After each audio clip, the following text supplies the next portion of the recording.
Marcus is a connoisseur of anything that's free, so he was happy to read the disclaimer on TurboTax Free Edition. Roughly 37% of taxpayers qualify. Form 1040 and limited credits only. See how at TurboTax.com. That's me! File your taxes 100% free with TurboTax Free Edition and get your max refund guaranteed. See if you qualify to file for free at TurboTax.com. See max refund guarantee details at TurboTax.com/guarantees. What's the easiest choice you can make? Window instead of middle seat? Picking a vendor who sends a great gift basket? Outsourcing business tasks you hate? What about selling with Shopify? Whether you're selling a little or a lot, Shopify helps you do your thing, however you cha-ching. Shopify is the global commerce platform that helps you sell at every stage of your business. From the launch your online shop stage to the first real-life store stage, all the way to the did we just hit 1 million orders stage. Shopify's there to help you grow. Whether you're selling scented soap or offering outdoor outfits, Shopify helps you sell. Wherever and whatever you're selling, Shopify's got you covered. Sign up for a $1 per month trial period at shopify.com/try. Go to shopify.com/try now to grow your business, no matter what stage you're in. Shopify.com/try. Are you ready, kids? Get your parents' permission, check your mailbox, and grab your shopping cart. It's time for the Adventures in Collecting podcast. I'm Eric. And I'm Dave. Welcome to Adventures in Collecting, where we talk toy news, culture, and hauls, along with our journeys as collectors. Hello, everybody, and welcome back to Adventures in Collecting. Hello. Dave, we are back. We are. Coming off of our Halloween special a couple weeks ago. Yeah. We got to kill one of our best friends again. And then we're going to forget that even happened next year. Yeah, that's funny how that works. Little peek behind the storyline curtain there. There is no canon if everything is canon. Well, in another long-standing tradition outside of our Halloween episode, Eric, since it's post-Halloween, we're going to unbury the lead. Ooh, spooky. Yes, everyone loves a good undead lead. Yeah, so I'm not going to bury the lead. Of course, we do have guests with us today. Guests, plural. But before we introduce them, there's something special about 3 3/4 inch 5-point of articulation action figures. Some of the most iconic franchises and IPs have had toys in this format over the last 50 years or so. Today, we're joined by Mark Morse and Roman Cortez of Plastic Meatball, a company that is continuing that rich history by delivering beloved characters from the past and present in that iconic format. Mark and Roman, welcome to Adventures in Collecting. Thanks, guys. We're happy to be here. Yeah. Yay. So we're unabashed longtime fans of Plastic Meatball. Dave clued me into you guys during the Psycho Gorman run, and it's just like you guys have just been on fire since that. So we're very, very excited to chat with you guys today and take a deep dive into Plastic Meatball. But before we get started, this is a show about collecting. So the first thing that we ask all of our guests, what are you guys currently collecting? You can go first, Mark. I'm sort of all over the map.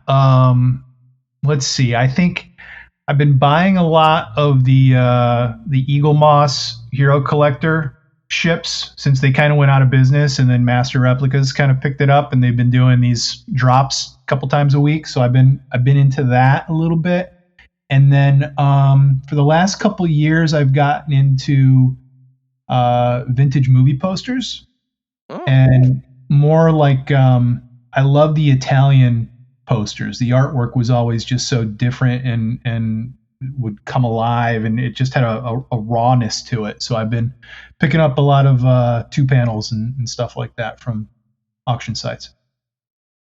Cool. Very cool. Very cool. What are some of the recent movies that you've picked up? Oh man, I got. And again, the thing that's stupid is I know that these will never go up on a wall. They'll stay folded in a flat file somewhere. But I got an amazing 2-panel Italian version of Breakin' 2 Electric Boogaloo, which is just amazing. The artwork on that. Oh, nice. Nice. Not what I expected you to say. I don't know what I expected you to say, but it definitely wasn't Breakin' 2. Yeah, I mean that's the thing is that sometimes you're going around and you're looking at stuff and you go, this is just so ridiculous, I must have it. And that's kind of where my head goes a lot of the time. You know, it's funny when people talk about movie posters. I mean, this comes up not super frequently in conversation, but when it does, it's like the two countries that I always hear are the Italian variants and the Japanese variants in terms of the vintage movie posters. Those tend to be the two kind of like sweet spots with the in that market. But yeah, it's posters are fascinating to me because in the world of action figures, right? It's you have a certain display real estate that you have to play with, like everybody does, in their house. But with posters, it's like run out real fast. Yeah. It's always interesting to see how everything's like sold in different countries. Yeah. Who's the main character for this all of a sudden, right? And who are they going to focus on and things? But you're absolutely right when it comes to real estate. I had a hard time explaining to my wife why I needed a billboard size Rocky 2 poster. 24 sheets. My God. You have another billboard too, don't you? You have something else. I've got a few. Yeah, I've got a French Tron one that I thought, if we ever get a big office, that would look good. And I've got a Temple of Doom billboard as well. Awesome. That's awesome. That rules. The thing that's great is that the bigger the poster is, the less expensive it seems to be because nobody wants them. So it's like, I can get an entire billboard for like $75. It's cheaper than wallpaper. That's pretty good. Pretty good deal. It's true. It's very, very true. You got to just put up some wallpaper somewhere, Mark. Yeah, my wife's gonna love that. There you go. Right in your kitchen. Put it right in the kitchen. Yeah. That'll go over really well. Now, Roman, you get to follow that up somehow. I know. I don't have any posters. For a while there, I was collecting movie posters, like the same thing, but poster card size, because I didn't have a room. So I was just like, oh, poster card, postcards. I can do that. I kind of stopped that a long time ago. But recently, I've been buying more like artist figures. Like vinyl toys. So I have a lot of artist friends that make toys as well. So I've been picking up theirs. So I have like stuff from, there's a guy named Kano, I got Tracy Tubera, Quest One. I got something from Hyperactive Monkey. Who else? A guy named Nopal. So it's a bunch of like little figurines from that. Very, and then very I have cool. an Alf puppet, which is cool. Yeah, for those listening, we're currently looking at Alf, and he's joined by Yoda. They're a great pair. Great pair. Yeah. And I wanted that Yoda. I mean, it's one of the original Yodas that came out back in the like when they re-released. So it was like 98, 97. And I wanted it so bad back then, and I couldn't afford it. I think it was like $300. And I was like, oh, I should have bought it. And then I went to that last celebration in Anaheim, and somebody was selling it for, it was like $500, and it was really good shape. And I was like, I'll offer you $300. And he's like, sold. Yeah. And I was like, oh, it is mine. Can't beat that. Yeah. So I only had to wait like 20 some years. So that was good. It's like every now and then you still see one of those. I think they were a Blockbuster, like the episode 1 puppet Yodas and like the Jar Jar Binks. The Pepsi ones? Yeah. Oh, yeah. I was going to say the soda machine ones. Yeah. Yep. Yeah. When that re-release episode 1 came out, I got so into buying all the figures. me and my friends, we would wait in the lines. We're all like waiting at midnight at Toys R Us, like buying up everything. Mm-hmm. And then a few years later, it was like worth nothing. Figures can talk now with these Comtech chips that nobody cares about. And here's the thing you need to buy in order to make them do that. Wear them around your neck like dog tags. Yeah. I still have a Jar Jar though. What is he? I think he's like 2 feet. He's like half doll, he's half plush, half plastic. He just stands there. Yeah, he's in a container somewhere. I haven't displayed him for a while. Probably for the best. I put him on my dashboard tomorrow. Drive around. Just with him. That's how you know you're coming. Like it's just this 2 foot Jar Jar. Just you can see through the windshield. That's how you get in the HOV lane. Put him on my seatbelt. Yeah. Yes, I have another Homer that's the same size, a Homer Simpson. Perfect. For some reason, they're the exact same size. Quite a pair. Buddies. Yeah. They're buddies. That's a buddy comedy I'd watch. Yeah, for sure. You wouldn't have to, like, the studio is just the same place. It wouldn't be hard. It's true. Yeah. What about you guys? What is it that you lean into heavily? Oh man. So primarily, I 3 3/4 inch Star Wars figures is really kind of my the bulk of my collection. I still have, going back to the 90s, during the relaunch, I still have all of my Power of the Force, stuff from that time. So I mean, like, we're hundreds and hundreds of figures at this point, when it comes to Star Wars, and right before the pandemic, like kind of right before we started doing this show, I got really into the MCU Marvel Legends. So like the ones specifically from the films and the now the TV shows and everything. So those two things, along with a little bit of G.I. Joe Classified, a little bit of wrestling, a little bit of NECA, is kind of where I'm at. But I mean, those things alone, those properties alone give me quite a bit to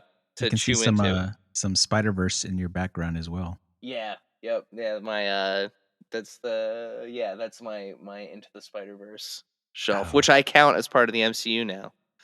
That was how. Yeah. I let the guardrails slip a little bit, and I was like, you know what? That's fair. That counts. That counts now. Yeah. Yeah. For me, it's like wrestling. There's a little bit of like McFarlane in there. Been getting into like 3 3/4 horror stuff specifically. Okay. No thanks to you guys. Yeah, no thanks. Yeah, that's one of my buddies actually. He's been on the show too. Is like posted about it, and I'm like, oh, they made figures for Psycho Gorman, and that's how we got to here, pretty much. And I was like, oh, there's a Joe Bob. Oh, there's Halloween. That's awesome. And now there's Ghostface, but we'll get there. Yeah. We'll get there. Yeah. And there's Kevin Smith. I'm from New Jersey. We expect you to buy them. I went to college for this reason. So getting into kind of how you guys got to where you are. How did you both get into the designing and marketing of toys respectively? And how did you wind up with Plastic Meatball? Since Roman's the designer, I'll let him kick this one off. So my background is all art. I started doing a lot of action sportswear, and then I landed a gig at Mattel doing licensing for them. I was creating like their first Hot Wheels licensing book, and then I got drafted over to the dark side doing diecast for Hot Wheels. So I was doing that for about 10 years. Doing all toy design. So toy design wasn't my background. And it was something that I had always liked. I always loved toys. So working there, I was like, oh, great. I can make toys. So, and then I met Mark when I was there. Yeah, we're both ex-Mattel. So that's how we, and you were, was it primarily graphics that you were doing for Hot Wheels? Yeah, all graphics. So tons and tons of flames on the sides of cars. So if you guys ever need any flames, I can draw them for you within like 5 minutes. I've become flame master now. Roman was great because he had such a reputation for adding a little bit of like levity and whimsy to his designs, and there's like that was kind of the challenge when you were working on that brand was what could you sneak past the bosses to actually get it out into the marketplace, right? And I think one of your claims to fame is the ice cream truck. Is that right? Yeah. It was an ice cream truck design with a soft serve little character on the side. But on the side of the ice cream truck, on the door, I put little kids, little stick figures of kids, but then I crossed them out as if like how many kids he had hit. And it was like like 12 kids. Yeah. So I was like, oh, this is cool. I don't think anyone's going to see it. It's going to be so small. And then it flew. Like it made it on the package. They sold it. And then I think legal got a hold of it. And they're like, you got to pull this off. I think they changed into stars or something. Forgot what I had to do. And then we did. Are you also like a big Twisted Metal fan? Were you channeling your inner Sweet Tooth vibes? I'm not a huge fan, but I loved them. There was just such a dark side to it. And then we did a monster truck, and I remember getting in trouble with Roman for this one. We did a monster truck that was taking like one of the famous Hot Wheel castings is called the Dairy Delivery, and it's an old school milk truck from like the 40s, and they took that and made it a monster truck, and I don't know, it was called like Flying Udders or something like that was the name that we gave it, and the graphic that Roman put on it was this cow with just these huge udders that were right in your face and stuff. It was hilarious, and we got a few prototypes. Yeah. One was squirting out. The milk was squirting out, and it said "Utter Madness." That's what it was. Utter Madness. Yeah. And we got one of the few people that laughed at it. So I was like, and approved it. I was in charge of the line at the time, so I approved it, and we got a few prototypes. I don't know if any of the original design made it out into the marketplace or not. But then the head of design kind of came over and said, "What the hell are you guys doing? You got to change this." So that was. But that's sort of how we bonded. Fun. We're making toys. That's what we were doing. Yeah. My journey was a I little could totally buy like, in the world of like Gravedigger and Bigfoot and all those guys, I could totally buy an Utter Madness out there smashing cars in arenas. And just the sheer punniness of it is like right up my alley too. Yeah, that's a good one. But so my journey was a little bit different. I was a film student. I always loved movies, and that's what I went to school for. Ended up in LA, was just kind of taking whatever job I could get, flying from place to place, and I ended up at a public relations firm as an assistant, and then started doing account work. And then one of our clients ended up being Bandai, and I started working on that account. And then my boss left to go to another firm and said, "I'm going to work on Mattel, and when the non-poach is up, I'm going to bring you with me." So I went over and started working on the Mattel stuff, started working on Hot Wheels.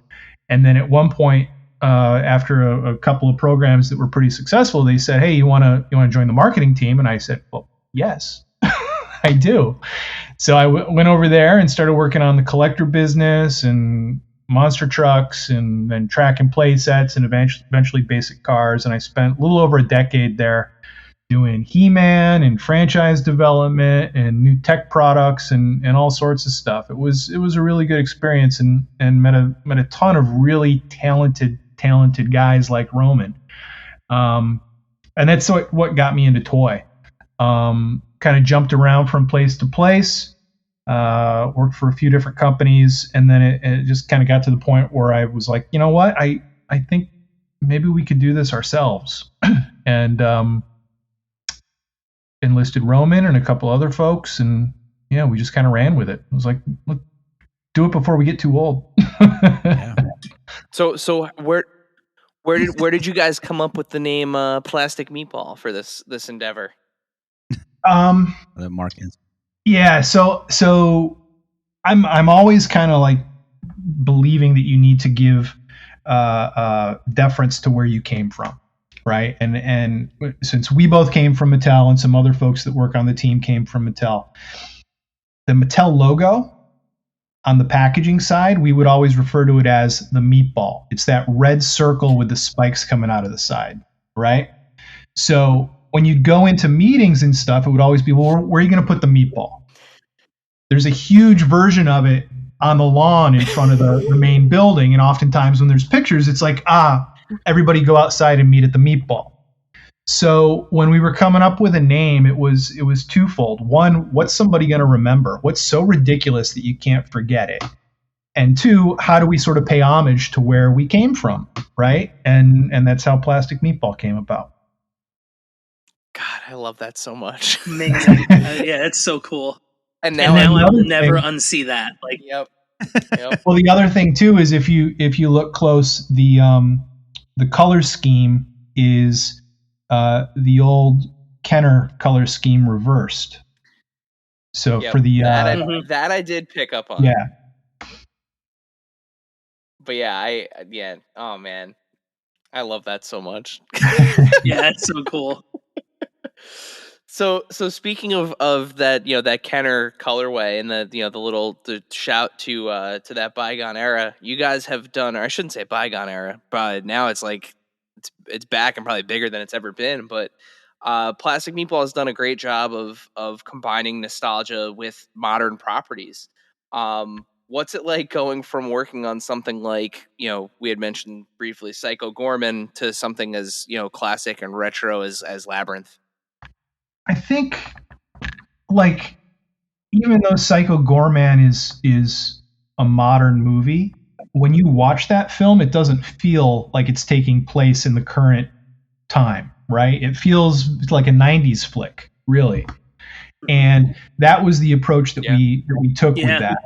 I think the designs we did, just because we wanted a chance to do it, are kind of throwback to Star Wars and Kenner and the early bird set and stuff like that. And look, that's not original. A lot of people have done that. We just wanted the chance to do it ourselves. So that's where that comes from. So I don't think it's that much of a leap. I think we look at properties and say, okay, is there a retro lens that we can put this through from a design perspective or a graphic perspective? And that's kind of how we make those decisions, right? Like you guys helped us with one of the reveals for Kevin Smith. That really doesn't look like the Labyrinth stuff, which is very much ingrained in an 80s aesthetic. Clerks came out in 94 and figures were chunkier.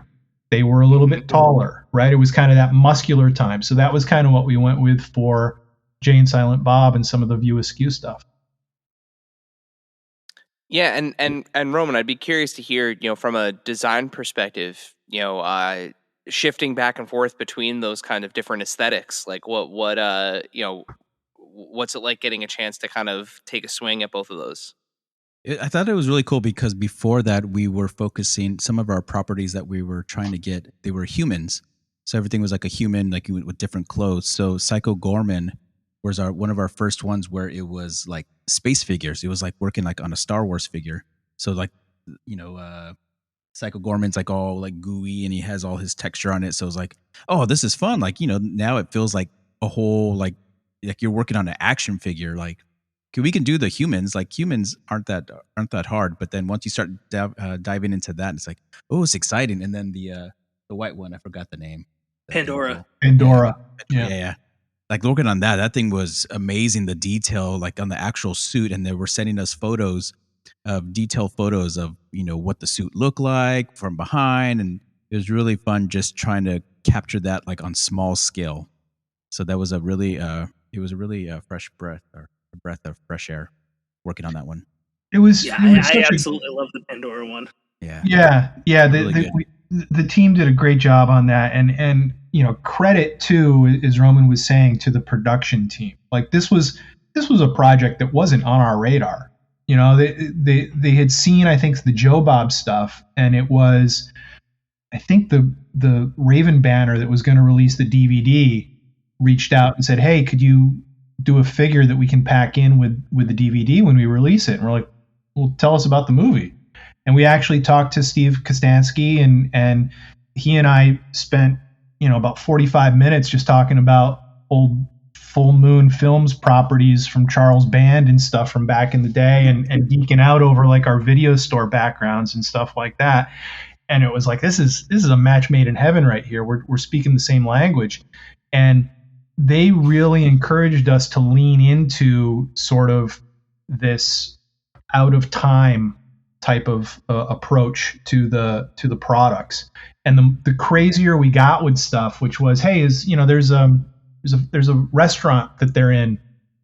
Can we do a Happy Meal for the restaurant? And they're like, holy shit, not only can you do the Happy Meal, but we know the guys that own the restaurant and they'll do a promo at the store. So we created like an 8-foot standee that they had in the store, and people could come in and actually buy a real meal and get the Happy Meal that we made and the 2 pint cups at the same time and stuff like that. It was a very fulfilling program to work on just from a creative standpoint. And the director filmed a commercial for it as well, right? Yeah. He was so excited. Yeah. He did 2 commercials. He did like a general commercial. Oh, it was great. Yeah. One was like, cause again, we were geeking out, at the beginning of the Hellraiser VHS, there's like an ad for all this Hellraiser merch you can buy. And it's ridiculous with like the chains and goo and stuff. And it's like, get your Hellraiser tote bag. And and he's like, we're gonna do something like that. And then he wanted to do the action figure commercial too. So he sent him the prototypes, and he got, I think, one of the guys back into costume to do a whole spiel about that. It was great. So sticking with design for a moment, from that perspective, take us from start to finish, Roman. What's the process like at Plastic Meatball, from taking a character, whether it's it's someone like Psycho Gorman, or like we saw Sir Didymus from Labyrinth. What's it like designing it from start to finish? We go from pencil to paper to finished product in your hand. Yeah, so the first step before that is like Mark will get the license. So we'll try to track down that license, secure it, and once that's a go, then it all starts off with just drawings. So we try to get as much reference from whoever the licensee is, and then we start, going through all of that, and then it's just straight, doodles. Starts from doodles, scratch, go on to iPad, do turnarounds, and then with the turnarounds, we finalize that. That has to get approval, and as soon as we do that, then we work on all the different colors for everything, and then we send it out to the sculptor. The sculptor, I work with the sculptor, and we try to refine, make sure. Sometimes they'll go like literally like off the drawings, like line by line, and sometimes we'll kind of give them a little bit of freedom, and they kind of do their magic within the sculpt, and then that comes back, but everything's hand sculpt. Like there's no 3D on any of this, which is great. Like for nowadays, like everything's 3D. Sometimes the 3D is a little bit too smooth, a little bit too clean, symmetrical. Like our sculpts are really, you can tell that like they're handmade. Like they're, Yep. You can tell it's a really good, nice touch, especially when you like hold them side by side by some other products that I won't say. But you can tell, you can see the quality difference. It's really nice. And then from that, at the same time, then we're working with our packaging designer, and they're designing the packaging, and they're looking for all the images they can find to put on the packages. Sometimes we don't even have the images. Like there's nothing. I'm trying to think of what we had. A property, and we didn't have any like images for packaging, like no high res stuff. Yeah. So you kind of have to, search for that. And then you kind of have to recreate some stuff to fit on that. But then once everything gets turned around, then it's off. Once everything gets approved, then we send it off to the plants to get made. And then it's still like, art directing and making sure everything's getting made correctly at that point. Yeah. And that all takes place within 1 week. Yeah, exactly. It's quite a long process. Yeah, it takes quite a few months. Well, I'm glad you mentioned the part about hand sculpting, because I feel like, I don't want to say that it's a dying art form, because it's not. I mean, people are still doing stuff by hand, but like, are you guys still working? Like, are you doing like 2-ups and then shrinking it down, or is it being sculpted in that 1/18th scale? It's being sculpted. Yeah. Yeah, Yeah. I think it's we do a 3% overage to allow for shrinkage when the mold is made. But that's about it. I know, back in the day they would often do 2-ups, a lot of 2-ups at Mattel on the action figure side. But here it's pretty much straight to that scale. That's crazy. That is crazy that somebody is sculpting at that size, and they're coming out like Yeah, especially I mean, the human likenesses. Yeah, like you just the Jamie Lee Curtis, it's amazing. the Laurie figure from Halloween, like the sculptor nailed her likeness so well. Evil from Time Bandits, David Warner, like that's the size of your pinky nail, right? And to be able to get expression. I remember we were looking at the PJ Souls figure, and we were looking at it and going, she always kind of has this mischievous smirk. Just PJ is an actress, just always has that kind of look, and it wasn't really captured there. And I mean, imagine the sculptor hearing me say, "Can you make her smile a little more mischievous at 3/4 of a millimeter?" Can you get any more nuance? Yeah. In the tiny little face. Yeah, there's been a few instances where it's like, oh, can you like lower the jaw a little bit? And you hate saying that, but you're like, can you? Yeah. But they do it. They do a really good job. Mm-hmm. Yeah, and the painting too. They paint everything too, which is amazing. I was like up close, like when I first got the Series 2 Halloweens, just like looking at like the Donald Pleasance face or the Charles Cypher's face, and just being like unreal, like that. It's like if I held that up to somebody, I was like, who is it? Like, you would know who that is. Yeah. Honestly, the one like, that still blows me amazing. away is the Hoggle, the Labyrinth Hoggle. Just the amount of creasing in the face, the texture on the headpiece that like actually looks like leather, all of the folds in the shirt. I'm staring at it right now. Yeah. All the stuff hanging from his his like the thing across his chest. I mean, there's so much detail packed into that figure, and it's the first time we're getting a chance to talk, but that was a question that I'm really fascinated that somebody is sculpting those at 1/18 scale. That's wild. And it's all the credit to the sculptor. Like, I'll draw it out, I'll design it, and I'll put some of that detail in, but nothing to where when it comes back, it's like, oh, like they knocked it out of the park. Like, this is amazing.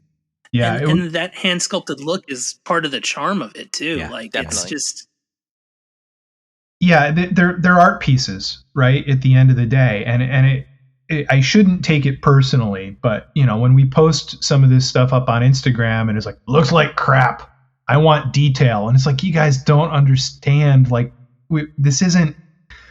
I hate it when people talk about 3 3/4 and say, oh, it's the crappy figure. It's not the crappy figure. It's the one that actually has like some human artistry put into it, because it is so lovingly sculpted. It's easy these days when you're shooting the movie to stick the actor into the 3D scanner, and you've got everything you need, and then you output it into CAD and manipulate it and things like that. But man, what these guys are able to do with just a piece of clay and a paper clip essentially is just amazing to me.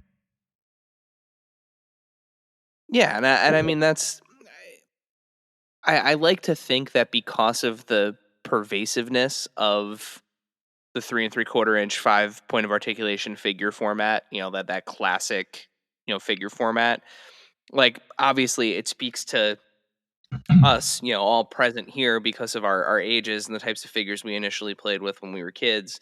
But because now that kind of rich history is being continued with some of these, iconic, really iconic franchises that never really had toys, had they made Labyrinth figures, when that came out, this is what they would have been, right?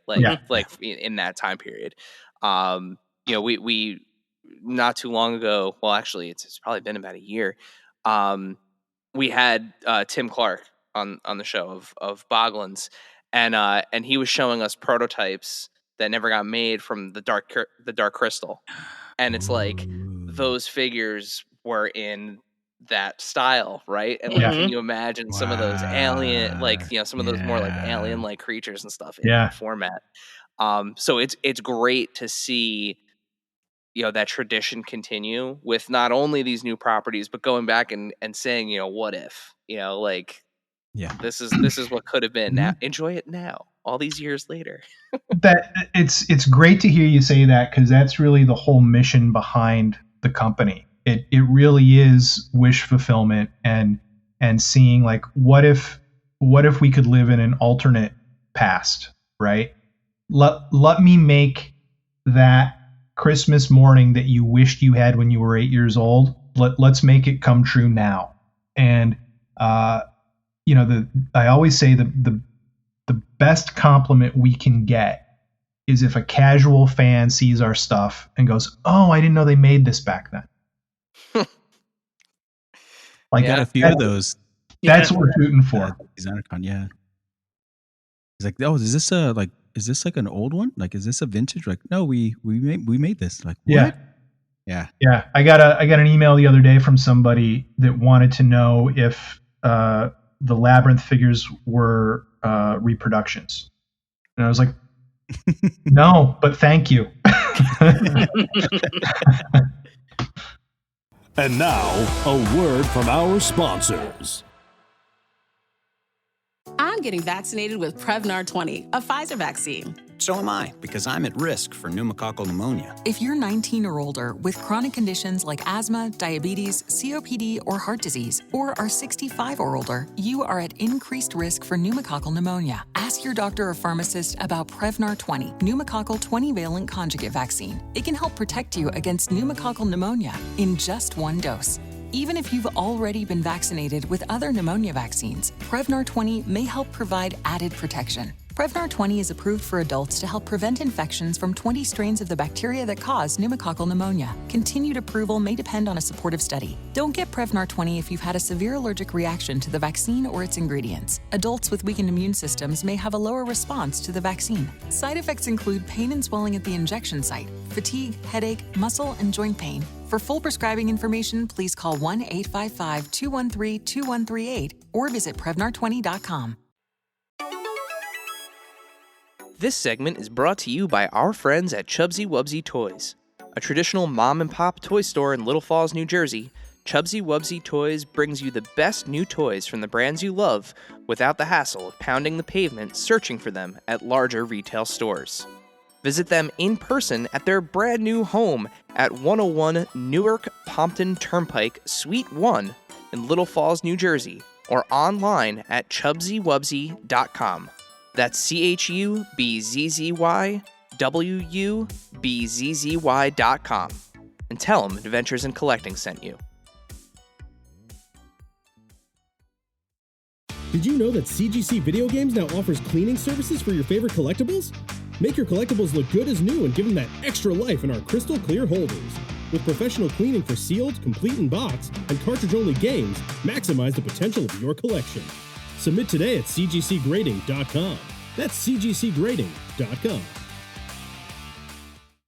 Support for this podcast and the following message come from Corient. Corient provides wealth management services centered around you. They focus on exceeding your expectations and simplifying your life. Corient has been helping high achievers just like you enjoy their lives more fully, preserve their wealth, and provide for the people, causes, and communities they care about. As one of the largest integrated fee-only registered investment advisors in the U.S., Corient has deeply experienced teams in 23 strategic locations. Corient has extensive knowledge spanning the full spectrum of planning, planning, investing, lending, and money management disciplines. Leverage Corient's exclusive network of experts to craft custom solutions designed to help you reach your financial goals, no matter how complex they may be. Real wealth requires real solutions. For more information, connect with a wealth advisor today at Corient.com. That's Corient.com. Corient.com.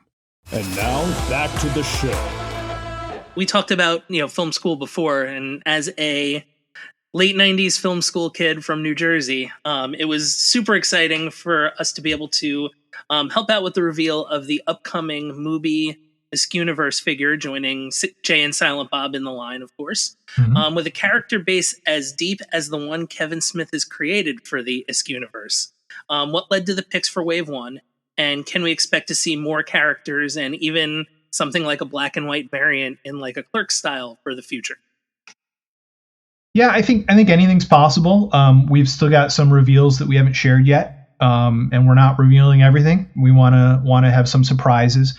There are limitations on Kevin's movies. Not everything is on the table. He doesn't have rights to everything. I think some of the old Miramax stuff, especially, is kind of held up right now.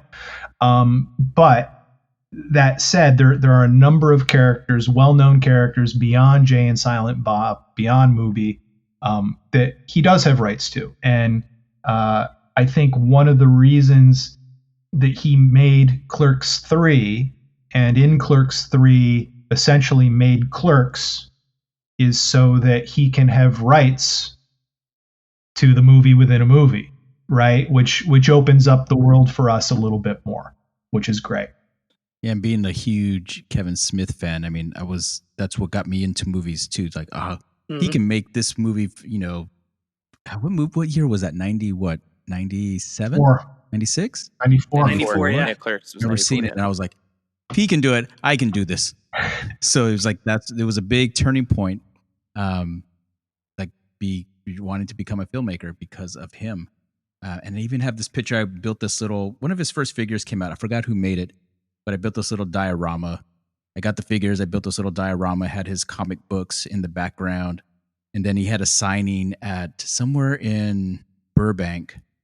I drove all the way out there and I got a picture with him. I was so proud. And him and Jay were in the picture. And I was trying to find it. I couldn't find it anymore. And I was like, oh man, this is great. But then now that we made the figure, it's like, oh, how weird. Like it's come like full circle. Like it's so cool when things happen like that. It's such like a good feeling. Dave, Roman, Dave. Yes, hi. Yeah, it was Suncoast Video, Willowbrook Mall, about 2000. Yeah. Eric came to the signing, and I remember Kevin Smith going, "You've watched these?" Like, somebody 7 years younger than me. And I have He's like, all right. He signed my thing too, and he signed the thing. It says, "You, sir, are an artist," and it was on a piece of glass. And I have a picture of it. And then 5 years later or something, the thing fell off the shelf and just cracked. Oh, but I still have the photo. And I was like, oh, he called me an artist. Yeah. Yeah, my dad took a photo of Kevin and I. I was nervous as you wouldn't believe. And all I could do was I came home from school for the weekend up from South Jersey to go to the signing. And all I could really say was thank you to him and let him know that that's why I was in school. And so on my Clerks DVD, it's no thank you. I think I talked to him more than you did. Yeah. Yeah, it was. But Jay just like showed up at the mall, so that was weird too. That's cool. Yeah, I was so nervous, like going up to him. I was like, "Oh, I'm going to ask him this," and then as I got closer, I was like, and I think I asked him like, what screenwriting software do you use?" And he used like Microsoft Word. I go, he goes, yeah, Word. And he goes, I just use the tabs. Word, like, perfect. Oh, cool, cool, bro. All right, bye. Big fan. Yeah, it was like I'm in film school because of you. Thank you. Like, yeah. He's like, whatever. But he was really nice, though. He was really nice. Yeah, Such a nice guy. I met him a few times, seconds, and he was a really nice guy. Mm-hmm. Well, I hope, I know he's been sharing the figures on social media. but I can't wait to see them in hand. I mean, they look. Oh, I am very excited. The No, really, prototypes really look good. fantastic. They look fantastic. So, Yeah, I'm really happy with the results. Yeah. From one franchise that's kind of ripped out of the cult classic universe to another, one of the earliest licenses you guys produced was for the iconic Joe Bob Briggs and Darcy the Mail Girl from the last Drive-In. Are there plans to revisit this and get some more Joe Bob and Darcy's into the mix? I don't know. That was our first product that we put out there, and that came about in a really cool way with Ben Scrivens at Fright Rags. I'm from upstate New York, a suburb of Rochester. Fright Rags is based in Rochester. Ben and I had sort of communicated back and forth a few times on social media. We weren't friends or anything like that, but we'd gone back and forth. And when I was kind of kicking the idea around of starting this, I reached out to him because he was really cool about, Fright Rags is at its core a t-shirt business, horror t-shirts, right? Yeah. And he had started this while he was working on another job. And I was just really interested less in a partnership and more about tell me what I shouldn't do as I start a business and start investing my own money into this, right? To be successful. Cause he was always giving advice to people on social media. So we met up when I was back home for dinner and had a great conversation. And at that point he kind of said, have you guys ever thought, like, we just put a Joe Bob shirt out and it sold like hotcakes. We weren't expecting that. We'd love to do a figure. And I was like, wow, okay. I've got a guaranteed order now that for somebody that's going to sell this, and we can kick the tires and see, can we deliver a concept from drawing to prototype to production with the factory that we've got overseas. And it let us test that model. So I owe him and Fright Rags a ton of gratitude, and that partnership's continued. Now we've done we did the red and the blue Joe Bob from the initial launch. We did a Halloween Joe Bob. We did the Christmas Joe Bob and Darcy, and we've done Darcy. All of that within a span of about 3 years, I think. So right now we don't have plans to do more, but they still have a great relationship with Joe Bob. We have a relationship now with Joe Bob, which has been great. So the opportunity's there. We don't currently have any plans. I think you don't want to flood the marketplace. I don't want to take advantage of the fan base that feel like they've got to have one of everything. We're not going to do, neon glow in the dark on a Remco package, Joe Bob. I can tell you that. Like it's so many of these things. It's just churn, and I don't want us to do churn. So sticking with with Fright Rags, as you said, you guys have had a really fun relationship with them. We've mentioned the Halloween figures; those were fantastic. And you recently just announced with Fright Rags the Ghostface figures, which I Ghostface and Fun World, right? Fun World costumes. Yeah. I like to refer to them as the George Lucas of costume purveyors because they locked down that Ghostface license and didn't kudos to them. They do not get enough credit for how well they've protected Ghostface over the years. Yeah. But what's it been like to introduce that into the mix?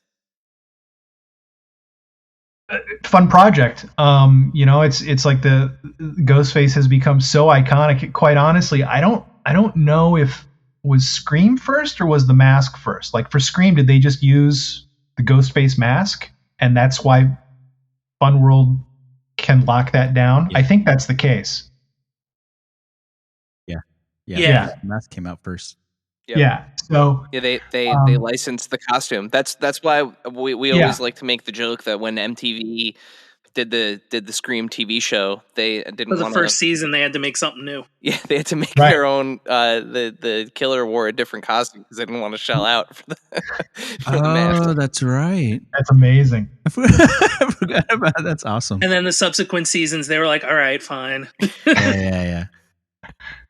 But yeah, I mean that was one. They've got a Fright Rags has a relationship with them. They were launching the game on Kickstarter, and they wanted to have some other products to sort of pepper in with that. So I know they did mini masks and a bunch of shirts, and then they wanted 3 figure variants as well. And my understanding is it's a very limited window that they can take orders for this. So I think the pre-sale's going on through this week. And then I'm not sure if it's ever going to be available again after that. I'm not sure what the contract is with Fun World.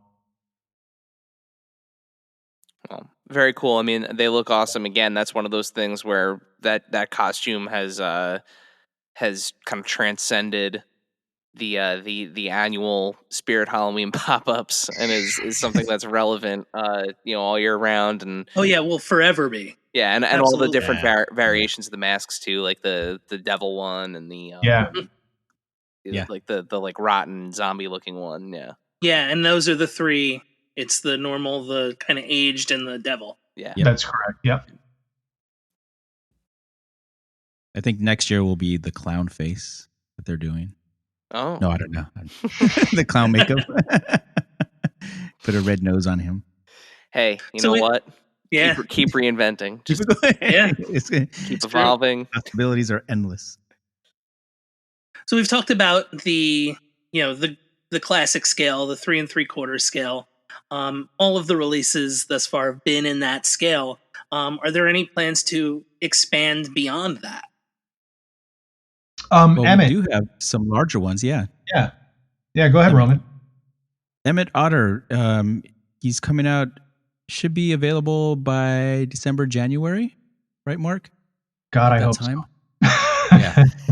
So, but that is approximately, what is that, 5 inches? Oh, okay. Yeah, they're large. They're large figures. And those came out really, really good. We're really happy with those. And that was we've been working on that for a while, for a few years, just going back and forth, trying to nail down everything. But those were our first big ones. The idea there was I didn't realize those were. I thought those were the same scale as everything else. No, the idea there was to look at the Rudolph line that playing Mantis did back in the 90s, and because they did it not just for Rudolph, but for Santa Claus is Coming to Town and for a couple of the other Rankin Bass specials, and those are my Christmas decorations. Like, those come out. Yep. Bumble's there with Santa Claus, and it's around the fireplace. And the thought was, well, if we're going to do Emmett, he should be scaled in that world so that he can fit in with the other decorations that people, you bring those out once a year, so you want them to all live together. That is brilliant. Yeah, I completely missed that when you guys had originally put those up. I assumed that they were in the same scale. That's awesome. Well, that means I didn't do my job. Yeah, I was just thinking about that. Like, we didn't show the scale. We didn't show them to scale yet. Like, I was thinking of the photos that I took, but we didn't. Yeah. Yeah, I think we just said right down. I'll put it on my list. Yeah. Yeah. I mean, that's an all-timer though. That's one of those, if you know, like, wore out the VHS back when I was a kid from the HBO special. Loved it. It still holds up. We had to rewatch it again, and it's like, it still holds up. It's good. Absolutely sure does. Still holds up. Yeah, I have an 8-year-old and a 2-year-old, and a couple years ago, before my littlest one was born, I showed her Jug Band Christmas, and we ended up watching it like all the way through February, just like just on repeat. So it's just so definitely still holds up. From every other Christmas special out there, aside from maybe Charlie Brown, it's just so different in terms of tone and the way that you sort of feel after, right? You're not super cheery, but you're hopeful. And there's just such a charm about that. And the Henson folks have been great to work with. We just renewed our license with them. So there's going to be a lot more Emmett coming. The idea is that you're going to be able to sort of like the Hamilton collection or whatever they advertise in Parade. You're going to be able to add to your little Christmas village every year type of thing. So we're working on more and more characters for that. That is very cool. And we actually, going back, hopefully we can make some more figures. Yeah. Larger figures. But we're using the same factory that made the old Rudolph figures. We did a ton of research to find out, okay, what was the factory that produced this with the blow molded heads and stuff. And we got them. So it's one of the reasons why it's taken so long is because it isn't our usual facility. So there's relationship building that goes into that as well. But they turned out great. Interesting. We're really happy about it. Yeah. That's now with that kind of annual idea, if anybody's been late to the party, are they out, or is there going to be more opportunity to bring characters back?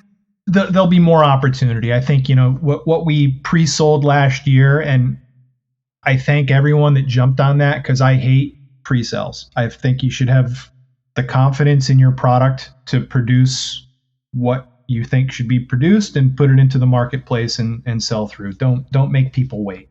I know that you have to sometimes, especially for some of those really like high end, this is the only way I can convince management to do it type of products. We did that at Mattel as well. But I hate that. For this one, it was literally how big's the fan base? How many should we make? We have no idea if anybody remembers this aside from a handful of people. So we had to do it for the first year to sort of get a sense of, okay, this is what the quota should be moving forward. But there will be an opportunity. We sold in a 2-pack, and I think we're going to make those available as singles for subsequent years. So the majority of Plastic Meatballs lines have been kind of in this horror and fantasy genres, bouncing in between both, a little bit of sci-fi too. What do you guys look for in a license, and what properties in those aforementioned genres would you love to create a line for? It's pretty much Roman sends me pictures of stuff off Instagram and says, this would be cool. Yeah, just looking online, like, hey, who has the license for this? Can we make this? Yeah, like I don't know, Roman. That's pretty much what very scientific approach. I like whatever's cool. Yeah, whatever's yeah. I mean, there's some stuff out there that we would really like. Like I don't want to say names, but there's a lot of there's so much stuff out there. It's just a matter of, okay, can we get the license? Well, first we got to find out the info, like who, like especially if it's an older movie, like who owns the property for this. And sometimes I think there was something specific, Mark, that you were trying to track down who owned it. There was one that we still can't find. I thought, yeah, if it's a movie property, there's a lot. There's a few that you just somebody bought it from somebody, then it went into someone else's ownership. So it's just like, it'd be great if we can make it, but it's just a matter of like tracking down, like, well, who owns that license? I mean, you gotta figure what, like 75% of the time it's Disney, right? At this point. Well, the other thing too is like you can always look to be like, what is it out on DVD? If it's not out on DVD or Blu-ray, there's generally a pretty good reason, and it's the licensing for it. Yeah, there's that too, but I got to tell you, even if it is on DVD, sometimes the studio that releases the DVD doesn't own the rights to the movie. They just have distribution rights. Yeah. So you go down this weird rabbit hole, and sometimes you'll reach out to the studio, and the studio doesn't want you to make it, so they won't tell you whether they own it or not. I think one of the struggles that we have, it's a freedom too. Like Roman said, we just go, I always wanted this, let's make it. And then we go on the hunt. We're not beholden to, we have to rake in this much dough this month, right? So it's more of a hobby for us right now and less of a business. I think we're in that sort of transitional moment where we're trying to make it more of a business and have more regular releases. But it's been sort of a flight of fancy, which has given us freedom to sort of chase these things that we love. And, you know, working with the studios when I was working for bigger companies, they generally have like, here's the 10 properties that we're going to focus on this year. And it's why everybody comes out with the same stuff at the same time. Like, I love Halloween 3. Stop making Halloween 3 merchandise now, right? Like, Universal caught on, oh, there's somebody for this. So Trick or Treat, we're going to let you do this.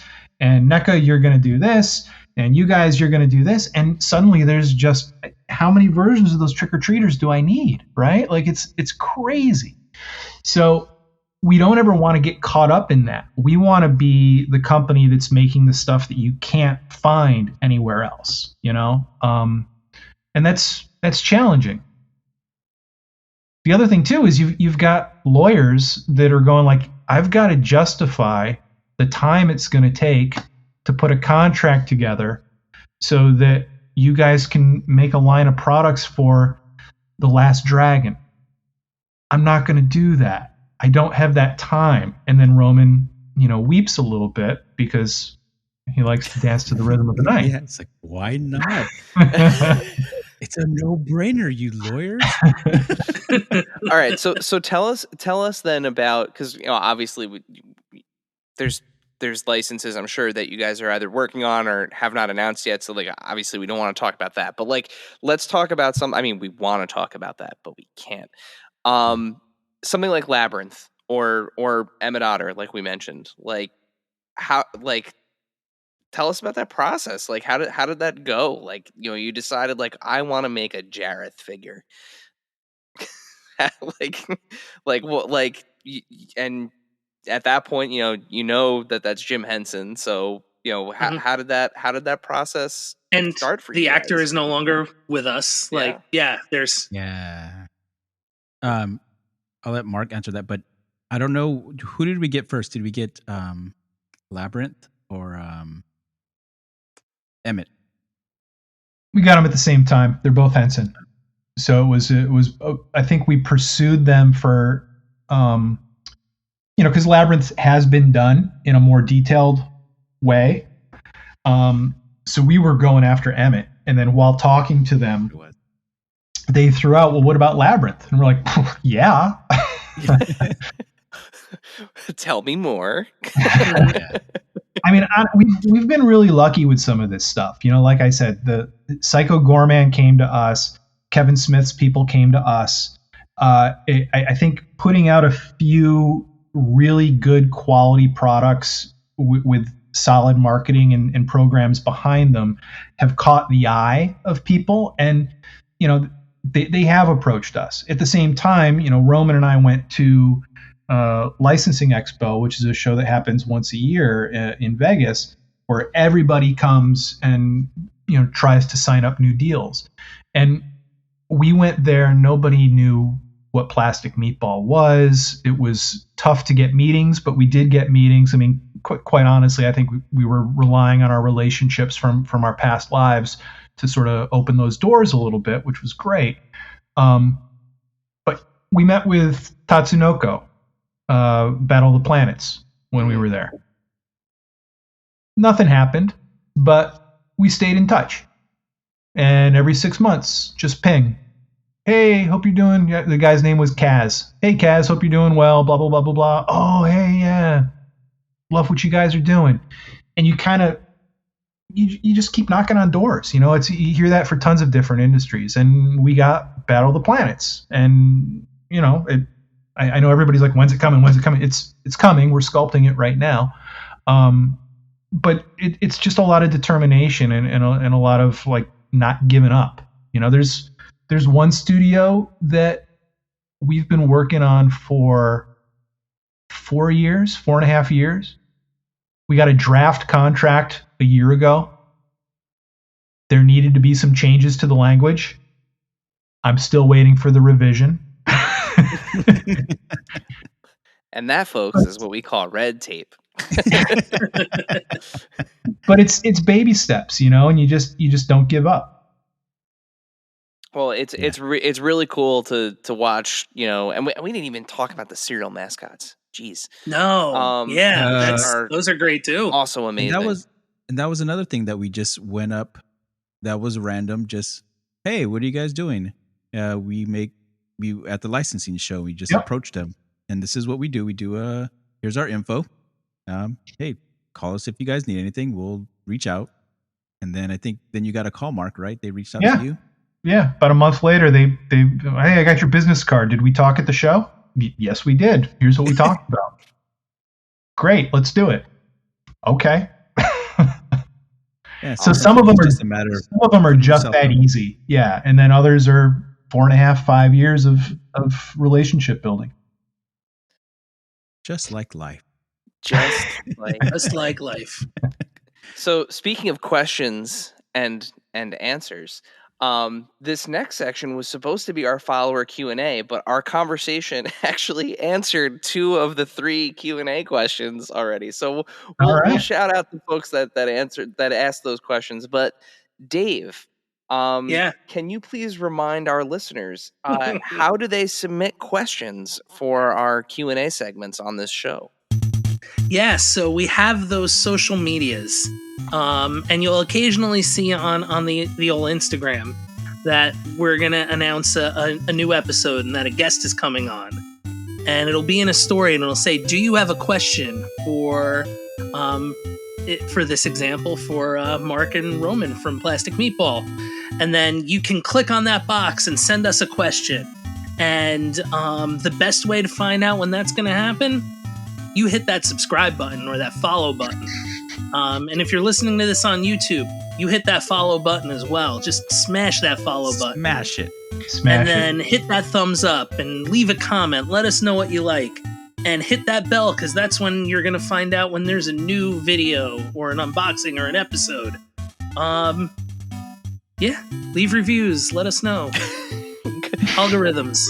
Thank you, algorithms. Thank you, Dave. And that's the algorithm is a big thing. Follow all of those instructions in that precise order.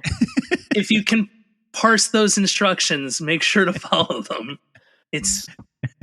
They're about as vague as a bake-off recipe.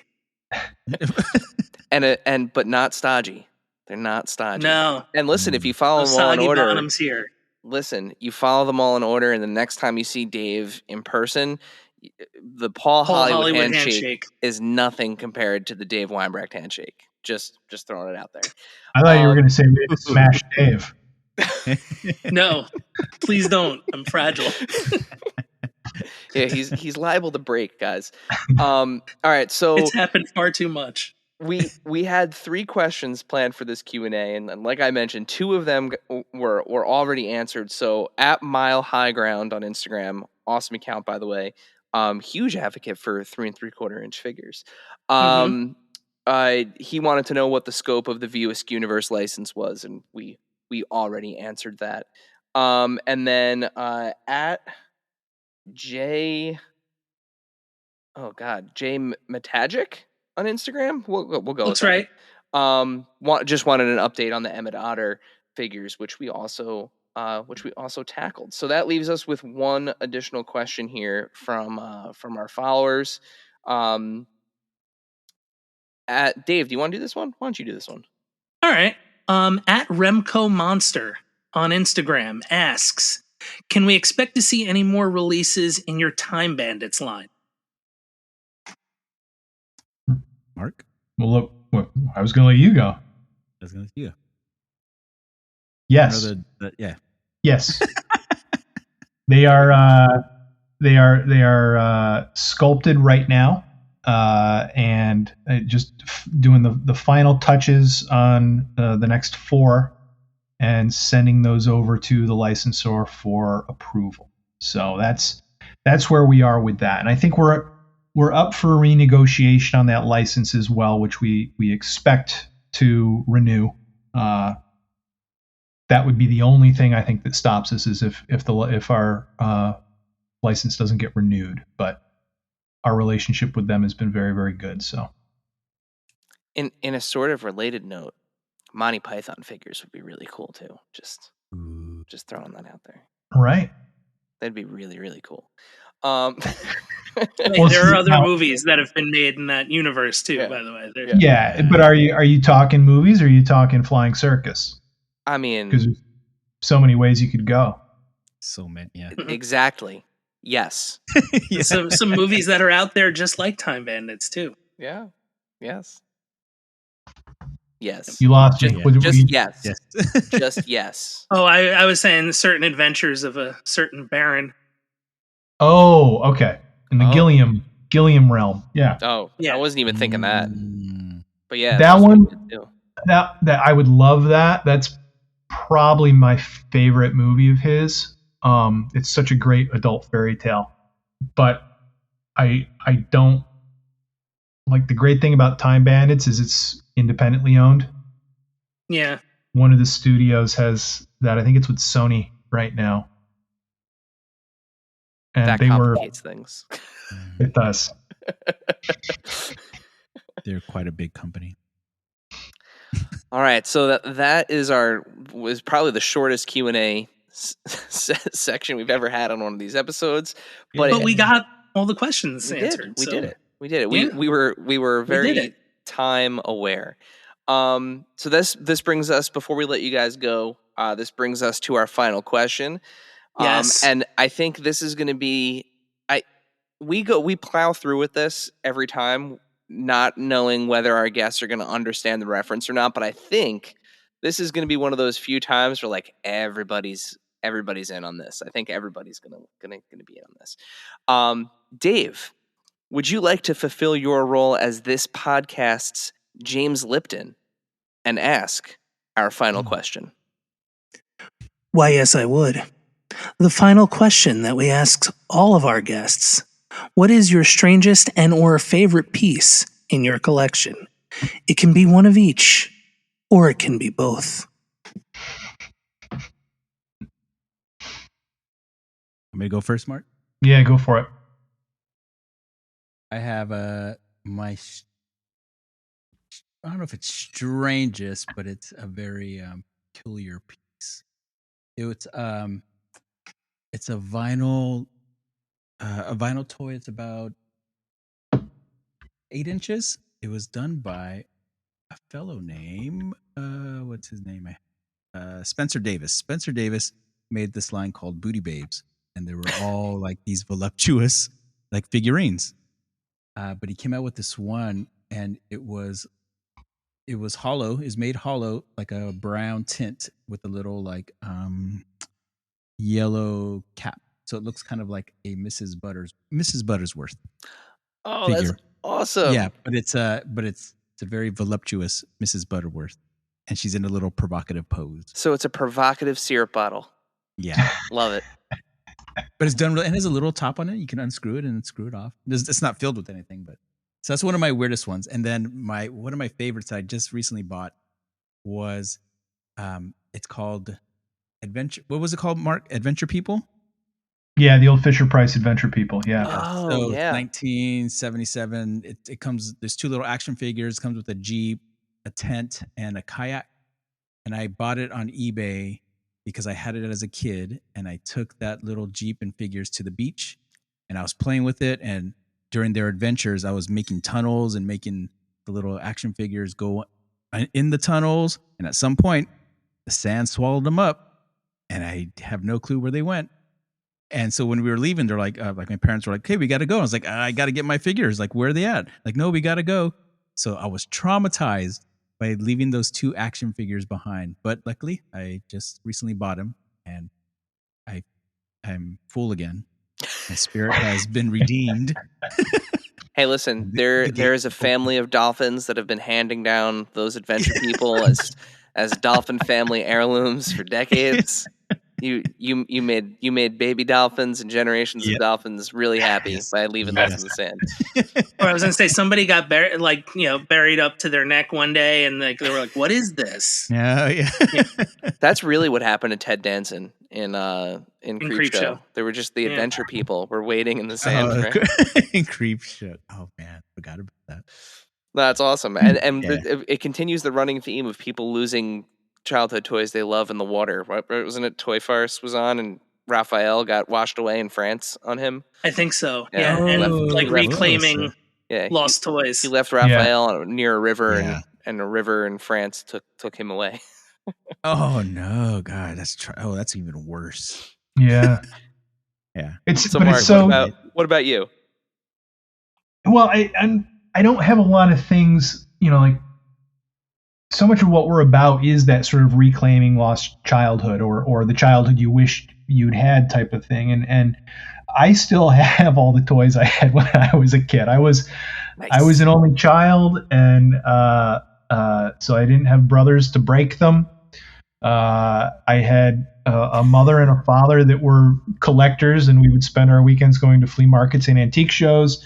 So they were very smart and knew that when Santa brought me the Millennium Falcon, that Santa also would put the box in a separate room because I might want that down the road. So I very, very smart parents from that regard. So a lot of what I go after every once in a while is stuff that I just didn't even know existed for properties that I loved. And one of the ones that I got, I don't know, probably within the last 10 years off eBay, mint, unopened in the box, WKRP DJ turntable, which is, kids in 1978 could really relate to the inner workings of an AM radio station in Cincinnati, I'm sure. A lot of demand for this product because everyone wants to be Les Nessman. Yeah, it was Dr. Johnny Fever. Dr. Johnny Fever, right? But I was weird, I guess, and as a 5-year-old, I love that show. So to find out that this actually existed and to be able to get that sort of became a fun little centerpiece of the collection. I don't know if that's weird or favorite or both. I'm all over the map, guys. Like I certainly Star Wars figures got me into this.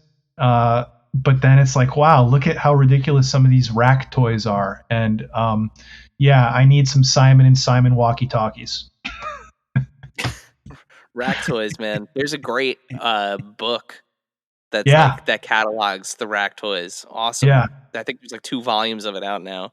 Yeah, I think it's the Plaid Stallions guy, isn't it?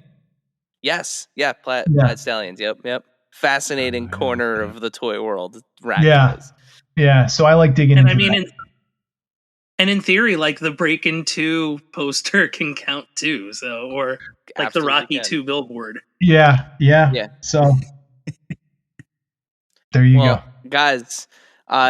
Thank you so much for coming on the show and sharing sharing this hour or so with us. But before we let you go, plugs. Where can we find out the latest about Plastic Meatball online? What pre-orders do you guys have open right now? Let it rip. Yeah, I think it's mainly follow us on Instagram and Facebook. Come to the website, sign up for the mailing list. We don't spam you. I think we've sent out 3 updates in the last year.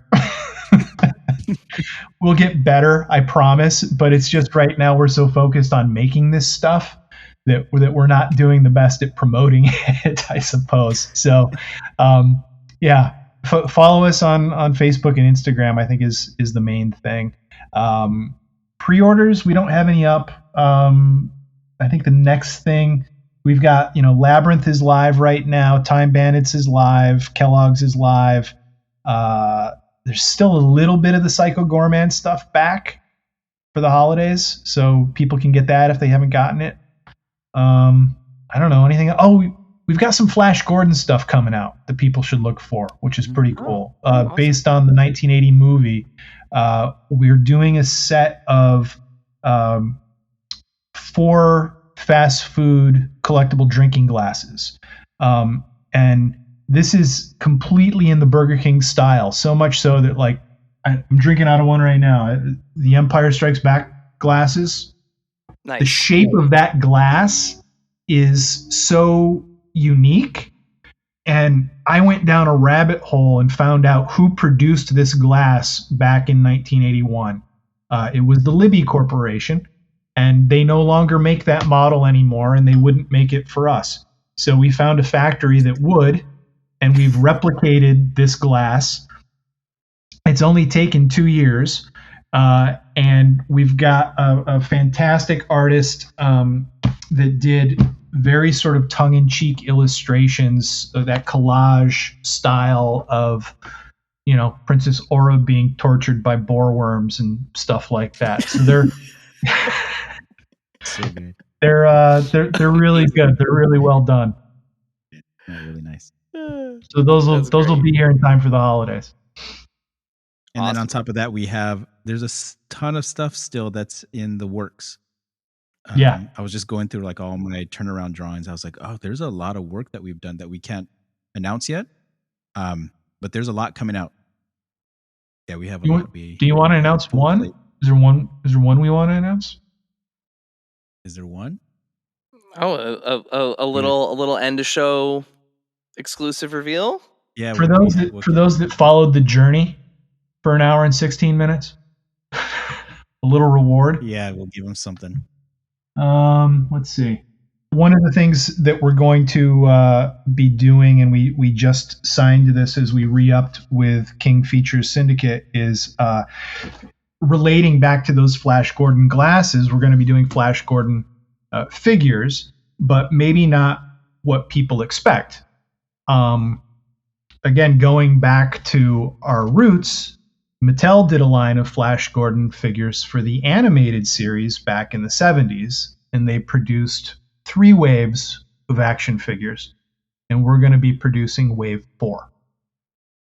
So you can look for those next year with characters that were never introduced, a lot of core characters to that show that we're really, really excited about. Very cool. And much like the Emmett Otter figures kind of fitting in with that Rankin Bass, these will fit lockstep with those previous releases.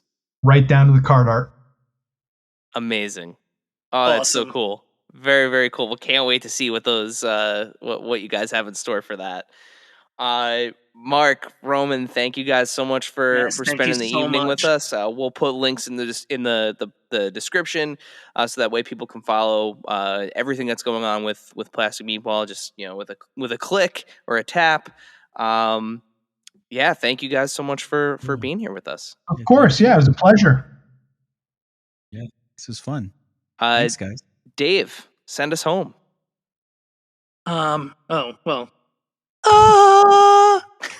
Save every one of us. Thank you, dear listener, for hanging out with us today. Subscribe, rate, and review us wherever you listen, and then tell your friends to do it. Thanks also to Joe Azari, the golden voice behind our intro. Our music is Game Boy Horror by the Zombie Dandies. Find more about them both in our show notes. Follow us on social media at AIC_podcast on Instagram and Twitter. Stop by and say hi, show us your toy hauls, and share your toy stories. Maybe we'll talk about it in a future episode. Don't try this at home. Void where prohibited and some assembly required. Each sold separately, not a flying toy. Consult a physician if your toy run exceeds more than 4 hours. This has been a non-productive media presentation. Executive producer, Frank Hablawi.